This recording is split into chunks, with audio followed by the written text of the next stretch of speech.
يا مساء الخير او صباح الخير اخواتي. قبل ما نبدا الحلقه بتاعتنا وزي ما انتم متعودين ما تنسوش تصلوا على النبي عليه افضل الصلاه والسلام. النهارده جاي لكم بقى بمشروب حلو قوي بيطلب مني كل شويه، وتعالوا المره دي عشان اعلمكم على اسرار الكافيهات. اتطلب مني 3 قهوه بالبندق. تعالى معلمكم بيتعمل ازاي. اول حاجه هنجيب بن بطعم البندق. بن بطعم البندق ده غير البن التركي اللي هو الفاتح.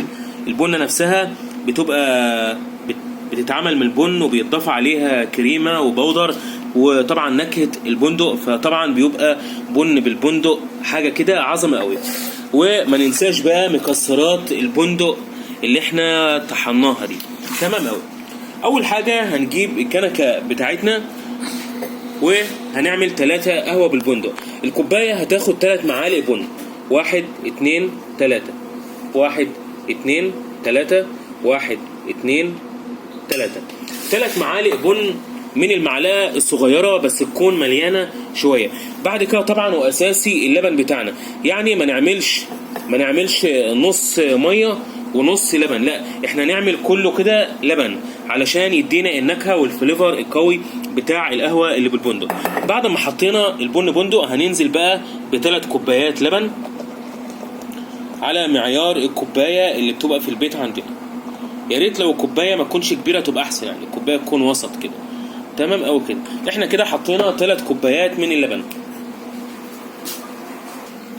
وبعد كده بقى هننزلها على النار وتكون نار وسط، يعني مش هاديه ولا عاليه. النار تكون مظبوطه كده ومتساويه علشان يعني تسوي البن معانا كويس قوي. ونقلبها كده تقلبتين. بعد كده انا هسخنها على مكنه البخار. احنا في البيت هنسخنها على البوتاجاز. تمام قوي. طبعا الريحه بقى ما اوصفلكوش وما اقولكوش على حاجه كده عظمه.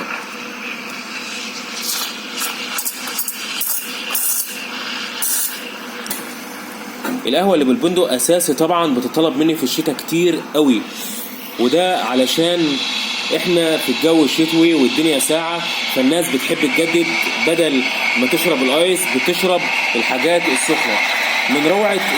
من روعة جمال القهوة اللي بالبندق ان هي بتدينا الفليفر الصح. وبعد ما خلصنا القهوة اللي بالبندق طبعا مديانا وش رهيب، حاجة كده عظمة. وهننزل بقى ب3 كوبايات وهنقوم موزعين الوش كده على ال3 كوبايات الاول،